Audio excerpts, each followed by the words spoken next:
Hey everyone, welcome back. Hope you're having a fantastic day so far. So in today's video, we have yet another update on the Social Security Fairness Act, a bill that is currently in Congress with a lot of bipartisan support. Again, if this bill were to pass, it would mean for millions of Social Security beneficiaries that their benefits would be lifted up by hundreds of dollars every single month. Well, this bill has just a few weeks left to pass. We will be covering why in today's video, but before we dive into it, if you would like to receive up to $9,000 in free stock or $9,000 in free cash, in a pinned comment below, I will be leaving a link to Webull. All you have to do is once you click on that link is just sign up for a free account and then simply deposit at least 1 penny. At that point in time, Webull will be sending you at least 3 free stocks worth all the way up to $9,000. Okay, so once again, right now there is a bill in Congress in regards to Social Security. And unlike a lot of the other bills in regards to Social Security that are in Congress right now, this one actually has a lot of bipartisan support. So there are many other bills out there where it has a lot of support, but unfortunately it's only from Democrats or maybe it's only from Republicans. So in that way, there's really no chance for that bill to pass because in the Senate they need 60 out of 100 senators to vote yes, and right now it's very close. It's a gridlock. It's like 51 Democrats, 49 Republicans, and even in the next Congress, it's only going to be 53 Republicans and 47 Democrats. So really, at the end of the day, for any bill to have a chance to pass, it has to be bipartisan. This one is absolutely bipartisan. In the House, it had close to or right around 325 voting yes when a simple majority is just 218. So we have a lot of lawmakers on both sides of the aisle throwing their support behind this bill. And once again, if this bill were to pass, it would mean an increase of anywhere between $300 all the way up to $700 or even more in benefits. This would help millions of social security beneficiaries. So we're going to be diving into that bill once again in today's video, and why I think there's actually a good chance for this bill to pass, because one lawmaker is now throwing her support behind the bill, and that could perhaps make it so the Senate Majority Leader and Chuck Schumer actually puts this bill on the floor for a vote. But again, we have just a few weeks left. We are going to be covering why in today's video. So according to money.com, with just a few weeks left in this session of Congress, senators are calling for leadership to advance a bipartisan Social Security bill that would expand benefits for public sector workers and their families. Older Americans who receive public pensions, think teachers, police officers, and government employees, typically receive reduced Social Security benefits, if any. And while public pensions do not disqualify someone from receiving Social Security, certain provisions in the law can significantly lower benefits. In general, workers become eligible for Social Security after working and paying payroll taxes for about 10 years in qualifying jobs. While lots of public sector workers don't pay into Social Security long enough to be eligible, there are others who work second jobs or have second careers in the private sector and do qualify for benefits. So think teachers, for example. While it's great they have summers off, their salaries are typically very low, maybe like $40,000 per year.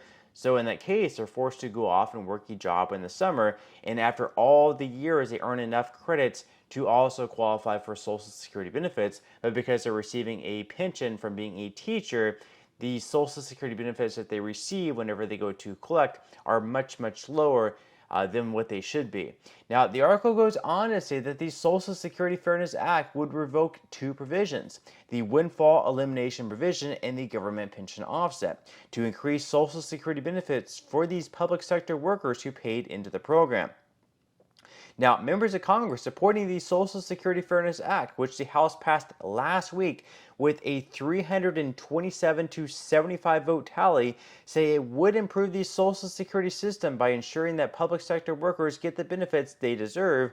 The changes would be effective for benefits payable after December 2023, according to a summary of the House bill. And that's very important here, because if this bill were to pass, this would also be, all the benefits would be, it would be retroactive starting in January of this year of 2024. So you'd be receiving this huge lump sum payment for all the amounts of benefits you missed all year long in 2024.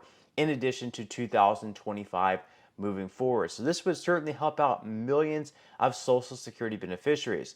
Now, the article goes on to say that the act has also gained strong support in the Senate, with more than 60 senators co-sponsoring it. Still, the bill's fate is uncertain. Now, advocates want to get the act passed during the lame duck session of Congress, in part because they feel confident that President Joe Biden would sign it. They can't say the same for President-elect Trump. No one really knows whether Biden or Trump would pass it. Maybe they both would. Even if Trump were to veto the bill, it would still go back into the Senate. And in the Senate at that point in time, they would just need 66 or 67 votes to override that veto, which is certainly something that could happen, given that right now there are 62 co-sponsors to the bill. I think this bill, if it does go into the Senate, it probably could pass with like close to 70 votes. Now, the article goes on to say that the act would cost $196 billion over 10 years, according to the Congressional Budget Office, and it would bump up Social Security's looming insolvency by about 6 months, according to the Committee for a Responsible Federal Budget, which opposes the act.